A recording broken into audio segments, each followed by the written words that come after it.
नमस्कार दोस्तों, मैं हूं सनी और आज की वीडियो में हम देखेंगे भारत की प्रमुख पर्वत श्रेणियाँ और उनमें स्थित जो ऊंचे ऊंचे पर्वत हैं उनको भी देखेंगे आज की वीडियो में।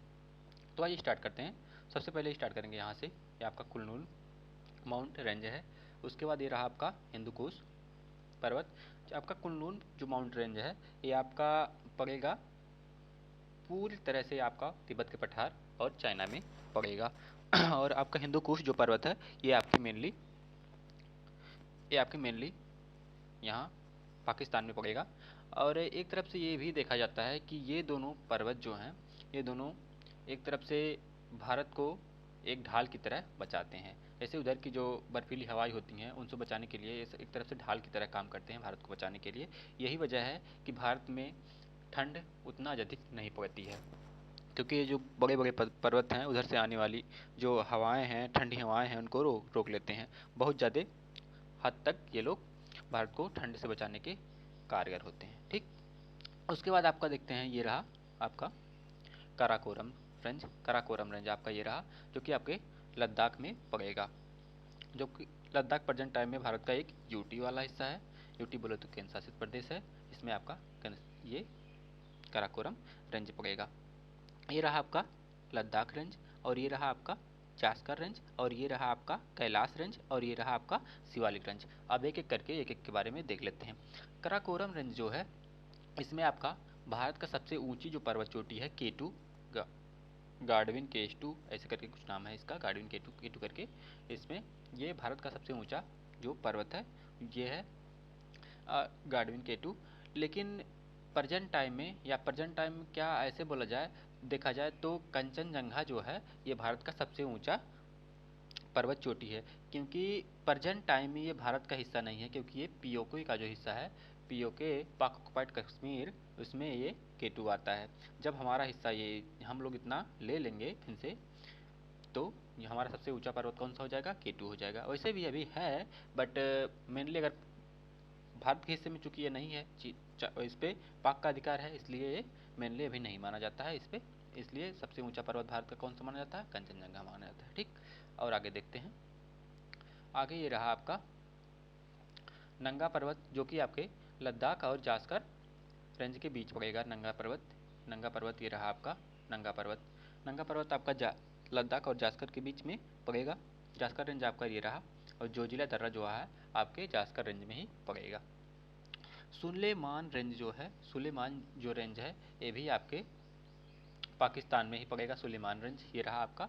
और ये रहा आपका great Indian desert. Great Indian desert जो कि आपके भारत के उत्तर पश्चिम में ही पड़ेगा। ये ग्रेट इंडियन डिजर्ट जो कि आपके मेनली मुख्य रूप से आपके राजस्थान का जो आपका जो राजस्थान स्टेट है वहाँ पे फैला हुआ है। अरावली रेंज भी आपके राजस्थान में ही पड़ेगी। और ये रहा अन्नपूर्णा पर्वत जो है आपका, ये आपके पड़ेगा धौलागिरी में, धौलागिरी रेंज में। शिवालिक रेंज के धौलागिरी पर्वत भी एक है। और ये रहा आपका अन्नपूर्णा और ये रहा आपका मकालू पर्वत है एक। ठीक, और उसके बाद ये रहा आपका कैलाश रेंज और ये रहा आपका गुल्ला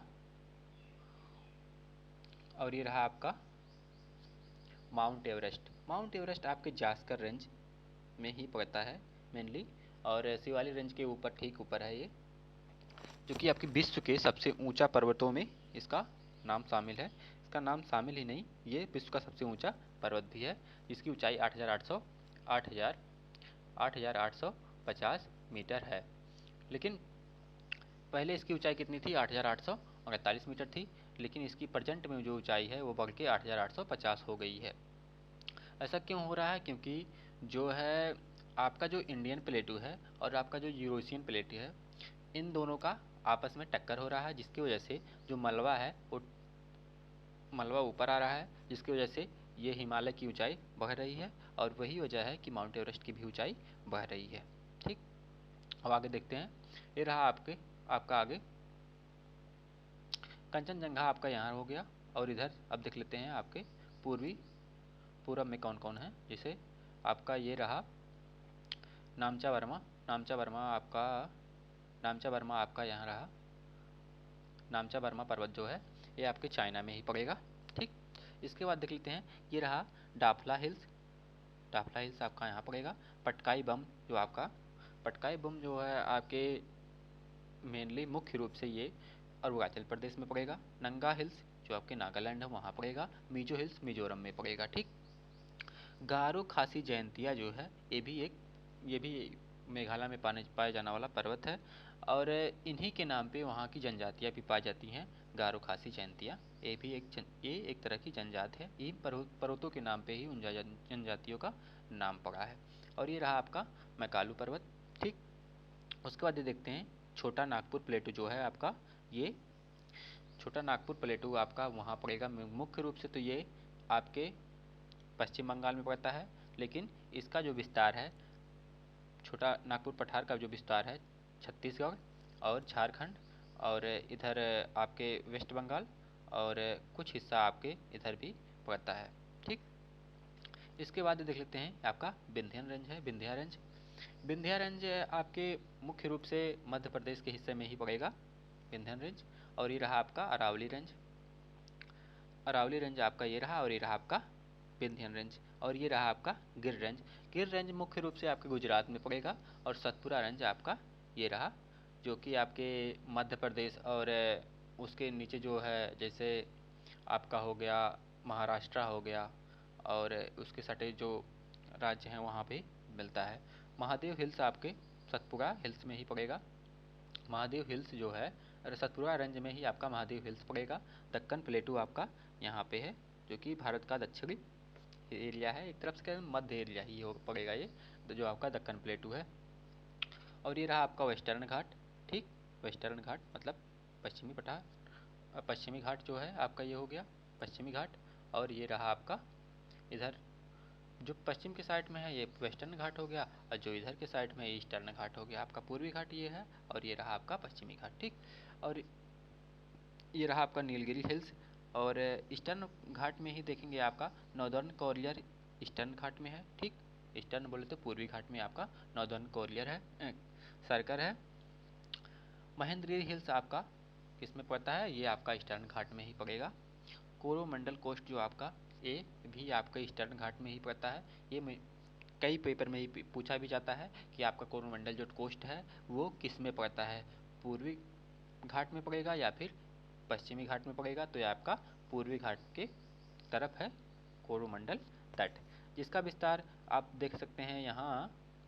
जिसका विस्तार कोरोमंडल जो कोस्ट है, इसका विस्तार आपके तमिलनाडु से होते हुए ये रहा आपका तमिलनाडु, आंध्र प्रदेश और यहाँ जो उड़ीसा है वहाँ तक का फैला हुआ है।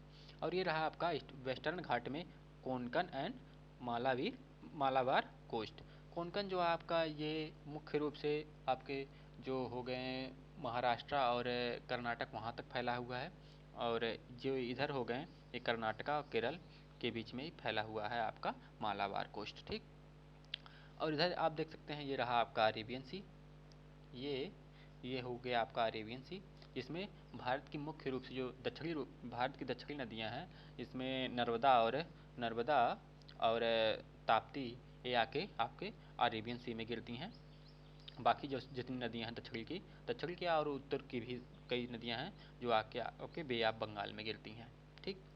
लक्षद्वीप भारत का एक यूटी है, जो कि एक द्वीप है, जो कि भारत के समुद्री समुद्री एक द्वीप है। ये 36 द्वीपों का समूह है एक है। अन्नामलाई जो आपकी श्रेणी है उसमें अनाई मुंडी एक पहाड़ी है, जो कि भारत के दक्षिणी भाग में सबसे ऊंची पहाड़ी कौन सी है, अनाई मुंडी, और जो कि किस में पाई जाती है, अन्नामलाई रेंज में पाया जाता है। ठीक। और ये रहा आपका अंडमान सी, और ये रहा आपका बे ऑफ बंगाल। ठीक। अंडमान निकोबार आइसलैंड आपका ये पढ़ा, जो कि भारत का एक यूटी है। ठीक। तो अब हुआ सब खत्म। तो वीडियो अच्छी लगी हो तो वीडियो को लाइक करें, चैनल को सब्सक्राइब करें और शेयर करना ना भूलें। धन्यवाद।